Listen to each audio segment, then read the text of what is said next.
Hey guys, Baker here with another Call of Dragon video, and today we are talking about the new season of Strife 5 feature that's called Classes, where you can basically pick your class. Not for the entirety of the season, you can change it, right, with certain cooldowns and so on, and every class has unique playstyle additions, right, that can change and alter the league's outcome in the end, right? On a micro basis for your own account, but also on a macro basis for the whole alliance, right? There's 4 different classes, and yeah, we will dive into this with Sorrow, who's a diplomat for 444's SCL, and a fellow theory crafter, so he loves to get into these things, just like me. And we'll look over every class and give you some recommendations, what we would recommend, and also what you could technically do, and depending on your power and your account, right, what would be the smartest choice for you and your alliance. So without further ado, let's talk to Sorrow and jump right into it.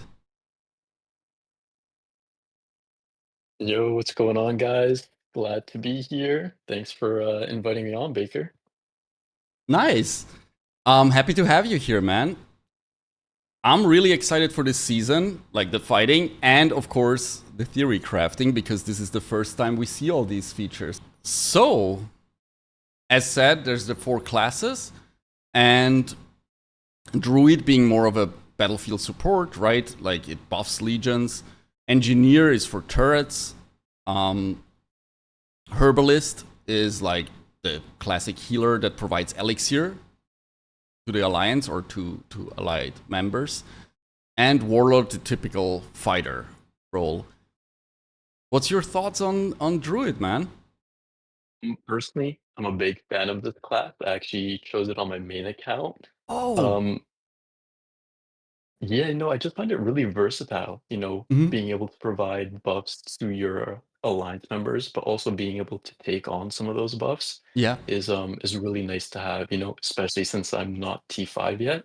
yeah. I think I can be pretty useful this season, given that we're against a lot of T5s. That is true, yeah. I mean, that was my initial thought as well for Druid, that it's kind of like either you have it on a farm to buff your main, right? If you're like a really strong fighter, or that you have like your T4s in the alliance or the lower power members, you know? Because I feel like every alliance will need Druids. It can be pretty game changing. 100%. Like going over the first buff, right? Just the base skill basically that you get instant, right? Because it's layered around proficiency points, right? And you start off with 1 point, which with that one you can just choose the first talent, right? And as we calculated earlier, in total we get, how many was it? 27 proficiency points? 24. 24? 24 in total. Okay, so you get them with August Stone rewards, right? Every now and then, slowly. You can get some with your policies. That's 5 points here. And yeah, that way you level up your class further and further the deeper you go into the season, basically. Okay, so back to Druid. The first skill, Rite of Impetus, right, can buff up to 5 aligned legions and your own. And it gives a 10% attack buff for 15 minutes, right?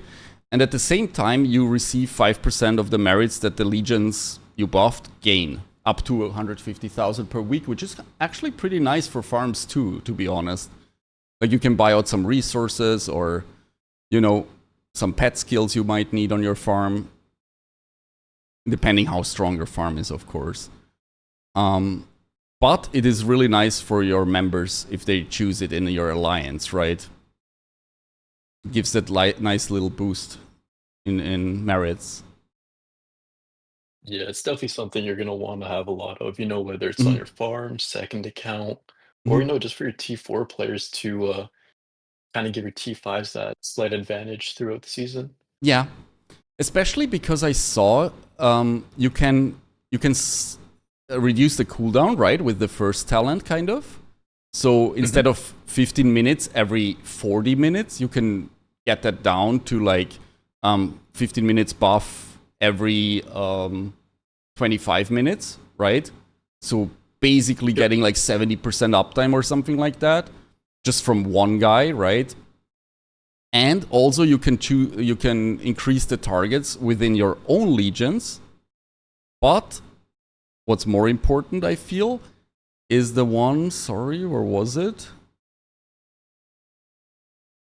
Was it Root? Yeah, Root of Resonance, basically, where you can choose to buff 5 other targets. So in total, you could buff 10 legions, and if you take Verdant Boon 2 max, you could buff 5 of your own and 10 others, right? If I understood that correct. Exactly. That would mean like yeah, if like 65 to 70 members in your alliance take it, they could basically buff the whole alliance almost all the time. But it does require a lot of diligence and coordination within the alliance, right? To get that really going all the time. But it's a nice little boost at the start, definitely, I feel, before going in the first time. Definitely. Whether you're on the offense or defense, it's probably easier to do it on the defense. Have everyone lined up, and before the enemy engages, you just pop that buff and you're good to go. That's true. Yeah.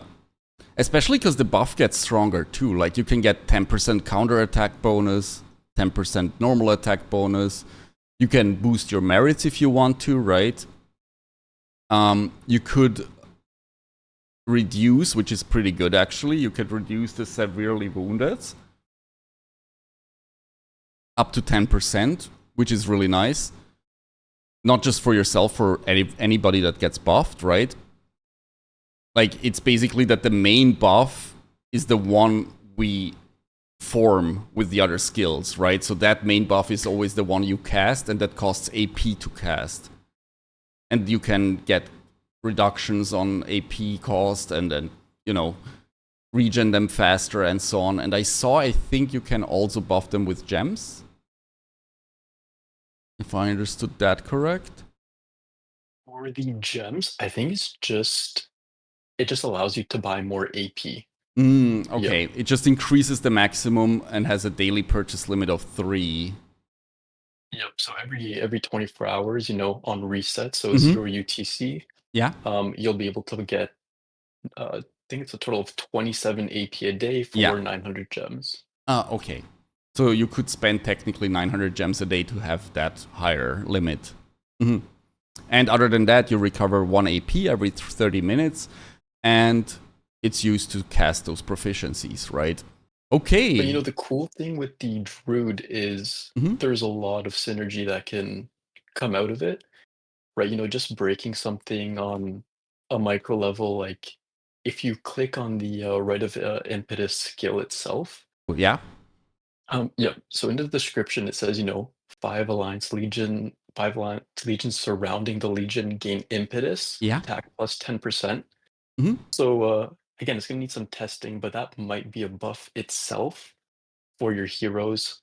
So if you want to get really deep into it, if you pick a skill tree, for example, there's one of the talents that say, when you gain a buff, you have a 20% chance of gaining 10% hero skill damage. Yeah. So that might apply to it. Oh, for calves, for example, or something. Interesting. That would make it even stronger, to be honest, than it already is. Especially if you're a cav main, right? So for you, that's amazing. If it works that way. Okay. What about? I think we'll provide you guys with a skill tree at the end. Like I'll show it here. Okay. Anything you want to add for Druid? No, I think we covered most of it. It's just a really, solid and versatile class to push for your alliance members. Or, if you guys are all T5 and you have the extra accounts for it. Yeah. If you're good at coordinating, it's definitely something to slap on your second accounts. Yeah, definitely. They would have to join the alliance though to buff, because it doesn't work in Warband. We checked that out and that doesn't work. You'd have to be in the same alliance. Downside. Yeah. Because you can respec the classes, right? For free, basically. You can change every 72 hours. So that's a really cool Gotcha. system. Like you can do something early season and then go and change it for war later on. Okay, so let's go to engineering. This is basically the turret class, right? So turrets are not gone, they're back. And this time they're within this class, solely in this class. Basically the first skill is select one of your legions on the map to cast quick turret on them, building a sentry turret within range of the selected legion. The sentry turret can attack enemy legions, and turrets are automatically built within 30 seconds, but their shields degenerate over time, lasting up to 5 minutes. You can build up to 3 sentry turrets at a time. That's the initial skill of the class. Those gain merits again, as we know it from the old turrets. Yeah, you can buff those turrets, right? Basically. Turret overclocking. Increases sentry turret attack speed by 100% for 60 seconds. You can upgrade that bonus higher. As far as I see, the engineering is only sentry focused. Because I personally don't see a real reason now for a main account to take this.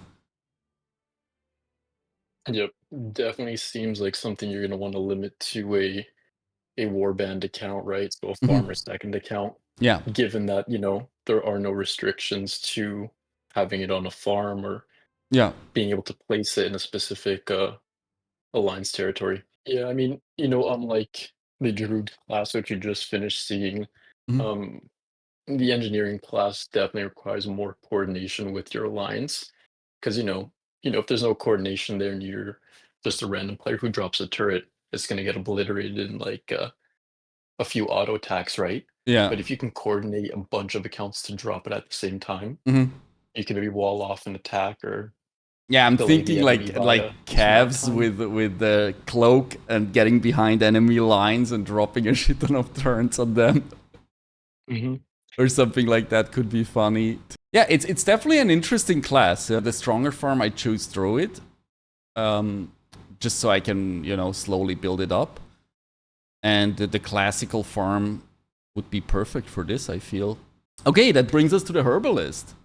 I really like this idea of this class, to be honest. It starts off with Panacea, right? With basically grants you directly 30 to 50k elixirs. And then 2 boxes. Like once you cast it, it gives you 2 boxes that you can choose to give to alliance members in your alliance. Not Warband, but your alliance, right? And you give them those boxes, and they give you... those boxes also contain like 30 to 50k. 20 to 40k, actually. Elixir for the gifted player, right? So it kind of arrives in their DMs, and they open it, and they get free elixir. Yep, it's a really nice class to have on, your farm, or if you've got a friend or someone that can gift you a box every day. Definitely don't want to miss out on that. Yeah, that was my thought too, because I saw you can buff that, right? How many potions you can give out later, or gift, sorry. And I think in the end, if everybody or every other guy has a farm with that, like you can get up to 5 boxes, right? This is definitely like something that every alliance should kind of implement as a base strat. What I really like about that, it's not like the Life Bloom store, like it's basically like real elixir, you can choose to use whenever you want. I have already 50k saved up without any merit store or anything, basically. So yeah, Herbalist, like just the base or loan is also already pretty strong, I feel. And then of course you have the classic AP reduction to make it cheaper to cast, and additional elixir granted to yourself. Honestly, I can see some people choosing this actually, because the elixir you get is pretty massive, to be honest. But this, look, you have a chance of 25% to gain 40k additional to yourself, right? Those are the potions. Casting Panacea has a 50% chance to grant a potion of courage that deal more damage to enemy melee legions for 10 minutes. Potion of Fortitude, take 10% less damage from enemy ranged legions.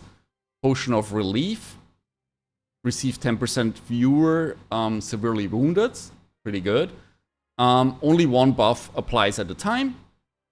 But it also grants advanced elixir boxes, which have 50% chance to grant one buff potion to other players when used. Wow. You can get that to 100% chance to obtain one of those. Yeah, you can use the potion whenever you want, right? Mm-hmm. Yeah, that is pretty good. It goes in your inventory. Mm-hmm. Yeah, that is definitely pretty good.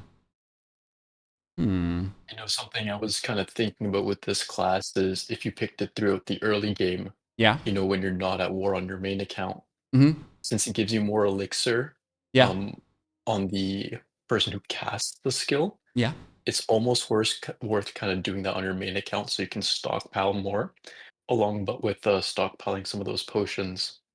And then when you're ready for war, you just swap classes to, I don't know, Warlord or Druid or even Engineer if that's what you had in mind. fair. Honestly, I'm also thinking like in the direction, right? An older account that's like T5 but a low spend or free to play or something like that. That this is stronger than Warlord. Just in general, if you don't RSS heal a lot, you get a lot of elixirs from this. And there's also this buff that when you're healed, right, by the rod that you get here, right? The rod basically selects one of your legions on the map to cast it. It's kind of like the sentry one, right? But that legion instead is like a little portable Tear of Arbon, right? Where it just heals 5 surrounding friendly legions every few seconds for up to 1,000 healing factor.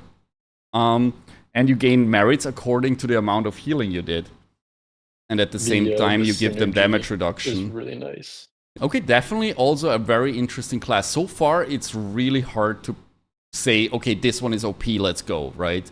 Like, I feel like all have a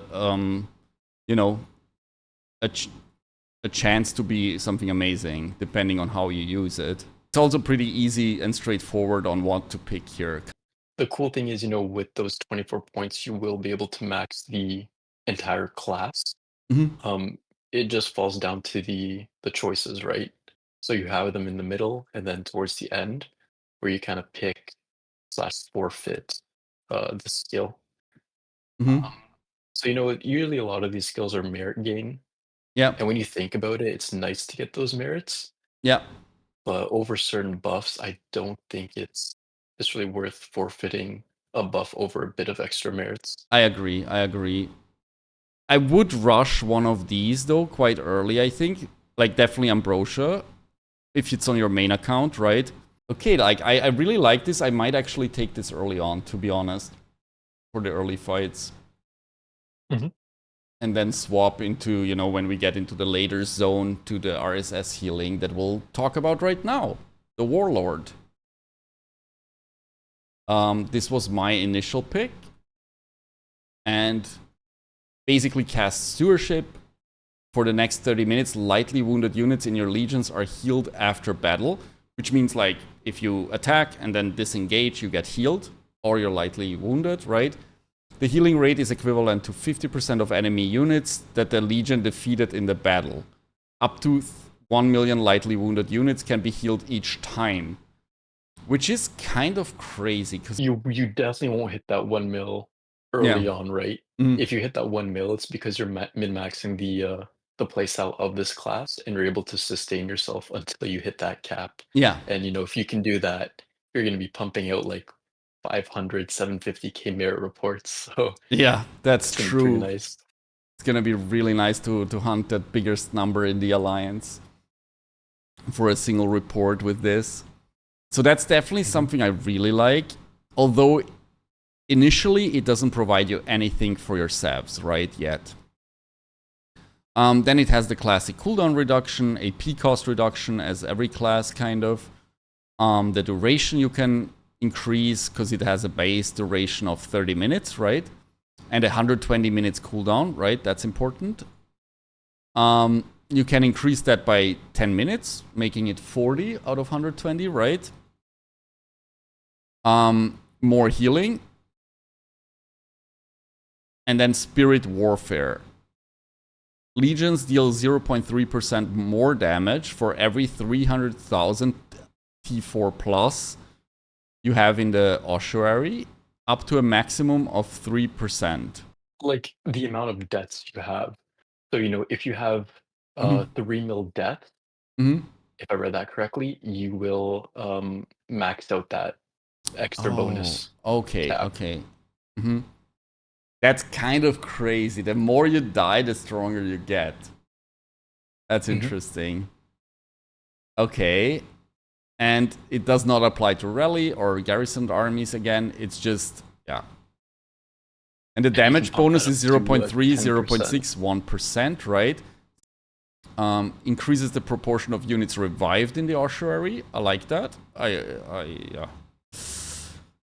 might have made some mistakes in the past. That's really good.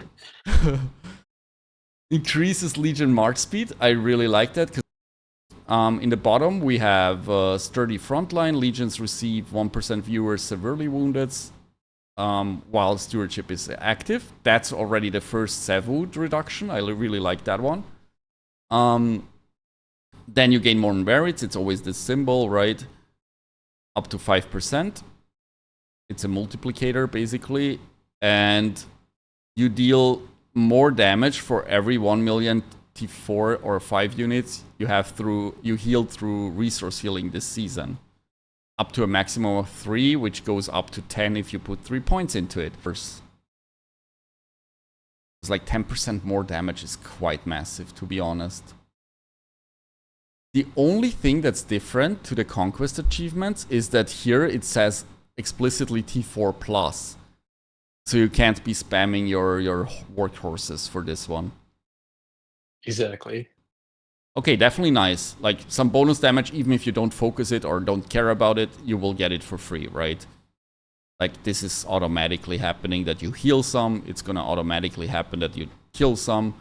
Although I want to say most people don't kill 300k per season. Like from what I've seen, a lot of people don't do that. In these newer servers, no. Yeah. Like so far where we are, right? Servers, sure. Yeah, exactly. Yeah, I agree. And that just becomes easier the more troops you will have, right? Exactly. I mean, or it could be on the contrary, right? I don't want to be throwing shots here, but some of our opponents have been playing for 700 days plus, and they still don't have a total of 300k deaths. That's true. That is true. That is true. So yeah, this top one, I think I will max once, we get there. I will spend the points first somewhere else. Although I will put 1 point in just to get to the march speed or the proportions revived, right? Because this one you just have to max till the end of season. That's fine. The march speed, I think as an archer main will be really important for me. I think most people wouldn't say no to march speed, right? We will definitely show the build that we think is the best. Reduces the cost of resource healing by 1%. That's pretty big. I'm gonna max that very fast so I can use the resource healing finally. And the last node is basically increases rooted legions march speed by 30% up to 100%. Basically just making your ghost go back home faster, right? Yeah, if you're getting slapped up in the field a bit too much, it might be a good option to take.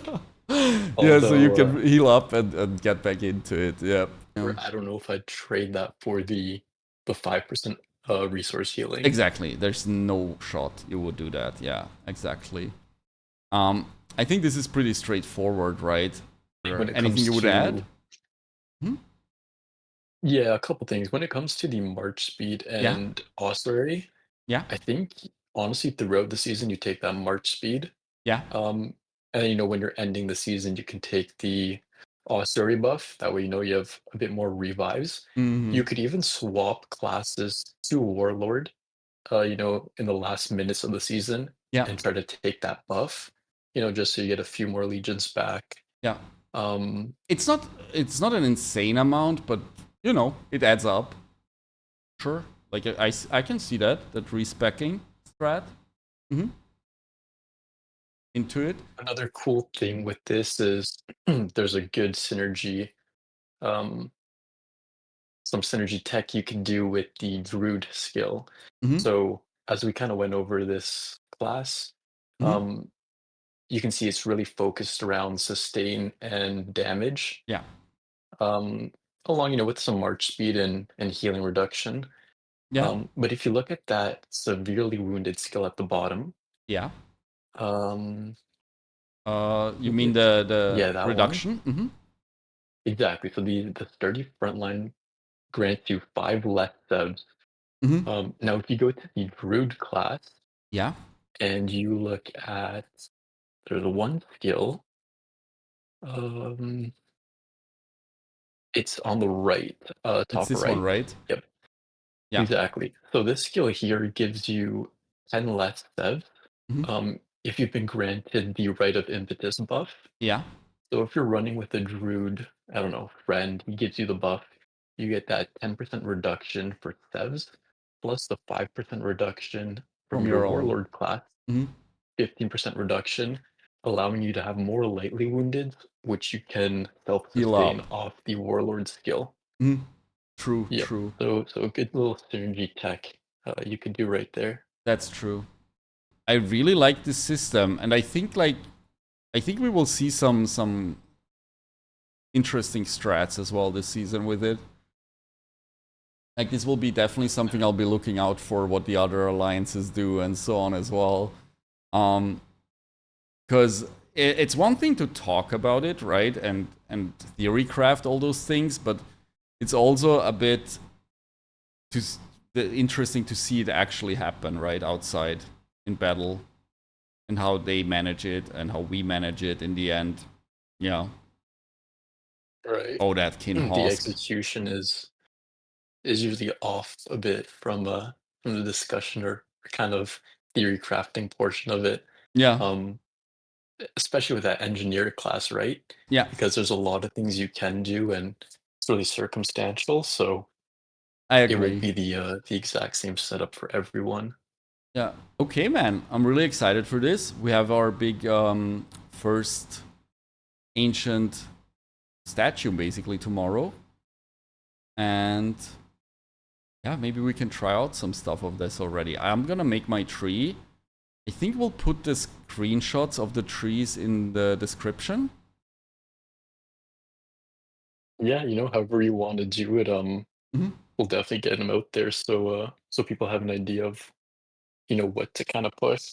Yeah. Hey, thanks for coming and discussing this with me. That helped a lot, and I think it will help the guys as well pick their choices. But no, thanks, man. I really appreciate you inviting me on here and Anytime, love theory man. crafting these builds and stuff. Nice, man. See you soon. Nice. See you, man.